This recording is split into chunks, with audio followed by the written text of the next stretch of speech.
Վերջերս փոփոխություններ են տեղի ունեցել եւ ինչպես գիտենք տրանսպորտային միջոցների հաշվառման մեծ պահանջարկ ունեցող համարանիշերի չափորոշիչները սահմանում է Հայաստանի Հանրապետության կառավարությունը,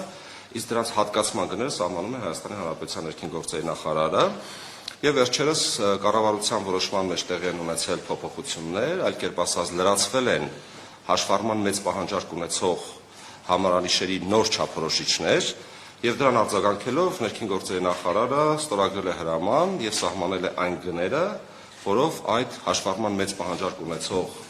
համարանիշները կարող են հատկացվել։ Նախապես ասեմ, եթե այդպիսի ընկալում կամ սխալ ընկալում կա, այստեղ խոսքը չի վերաբերում առանձնահատուկ պահանջարկ ունեցող հաշվառման համարանիշերին։ Դրանց հետ կապված աճուրդային կանոնակարգումներ ինչպես եղել են, այնպես էլ շարունակելու են գործել։ Ընդ որում այդ չափորոշիչներում եւս որևէ փոփոխություն չի կատարվել։ Այսօր խոսելու ենք բացառապես հաշվառման մեծ պահանջարկ ունեցող համարանիշերի մասին։ Ես ընդհանուր տարբերության մասին խոսեմ, թե ինչով են տարբերվում առանձնահատուկից, որովհետև այս հարցն երբեմն հանդիպում ենք սոցիալական հարթակներում, որպեսզի մեր քաղաքացիները կարողանան հստակ դրան տարանջատել եւ նաեւ եթե անհրաժեշտություն կլինի, իհարկե խոսենք նաեւ կոնկրետ թվերով, թե օրինակ որ կոմբինացիան, որ համադրությունը որ համադրության համար ինչպիսի կինը սահմանված։ Հաշվառման առանձնահատուկ պահանջարկ ունեցող համարանիշները բաղկացած են կամ առնվազն 4-0-ից եւ 1 թիվ, իհարկե լատինական տառերը գիտեք, կրկնվող կամ տարբերվող, սրա մասին առանձին չանդրադառնանք։ Առանձնահատուկ պահանջարկ ունեցող համարանիշներում միշտ առկա է կամ 4-0 եւ 1 թիվ կամ 5-0։ Սա բանաձև է, սա ամրագրված է։ Բայց մեր քննարկումները, քաղաքացիների ստացված դիմումները, հետազոտություններն ինչ են ցույց տալիս, որ այնուամենայնիվ հաշվառման մեծ պահանջարկ ունեցող համարանիշների չափորոշիչներում դեռևս ընդգրկված չեն եղել այնպիսի համադրություններ, որոնք իսկապես քաղաքացիների շրջանում ներկայացնում են որոշակի հետաքրքրություն։ Հիմա ես փորձեմ բանաձևել, թե ինչն ենք փոխել, կոնկրետ կոմբինացիան ենք անդրադառնանք։ Նախատեսել ենք այնպիսի չափորոշիչներ, երբ համարանիշի մի կողմում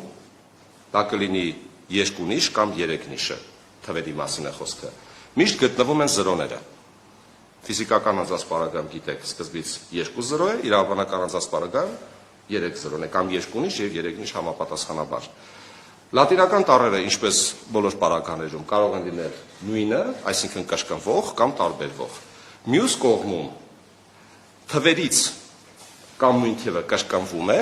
ասենք 3 հատ 1, կամ երկու թիվ կա, որոնցից մեկն է կրկնվում։ Ասենք 121։ 121 համադրության մեջ երկու հատ մեկը կրկին կրկնվում է։ Հասկանալի է։ Այսինքն, եթե ամփոփենք այս նկարագրությունը, միշտ մի կողմ գտնվում են զրոներ, ներողություն, լատինական տառերը կրկնվում կամ տարբերվում են, մյուս կողմի 3 թվերի պարագայում կամ նույն թիվը անընդհատ կրկնվում է, կամ այդ 3 թվերից կրկնվում է նույն թիվը 2 անգամ եւ մեկ տարբերվող թվի համադրություն։ Սա ընդհանուր առմամբ Պարոն Գևորգյանը, եթե ավելացնելու ընթացքում բան կունենա, խնդրում եմ ավելացնել։ Գների պարագայում ասեմ, ինչպես են որոշվել գները, իհարկե քննարկումներ ունեցել ենք եւ արկա չափորոշիչների եւ գների համեմատական ենք անցկացրել, թե նոր չափորոշիչին համապատասխանող այսինչ համադրությունը, որ գնային սեգմենտի տակ պետք է տեղավորել։ Եթե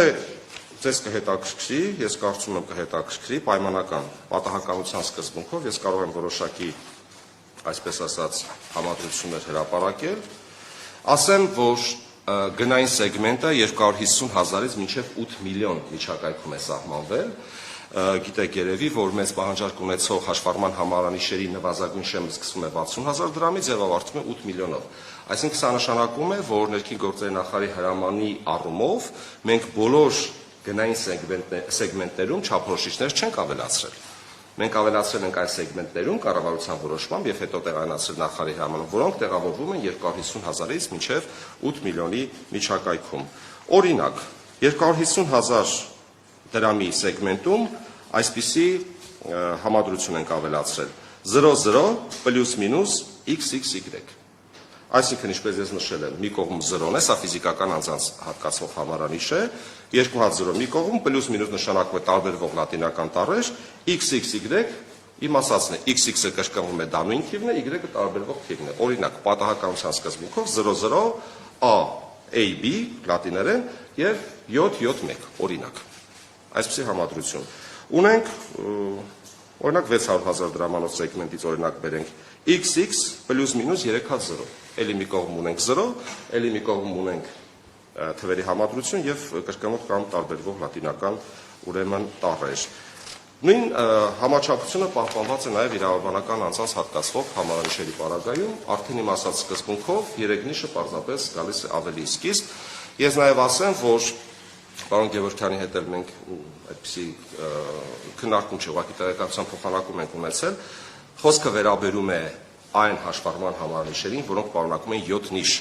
Սա կանխելով այն հարցերը, թե արդյոք կարող են այս համարանիշները հատկացվել մոտոցիկլետներին եւ այլ փոխադրամիջոցներին։ Ոչ, սա այն տրանսպորտային միջոցների համար է նախատեսված, որոնց համարանիշերի համար նախատեսված է 7 նիշ, այսինքն 5 թիվ եւ 2 տառ։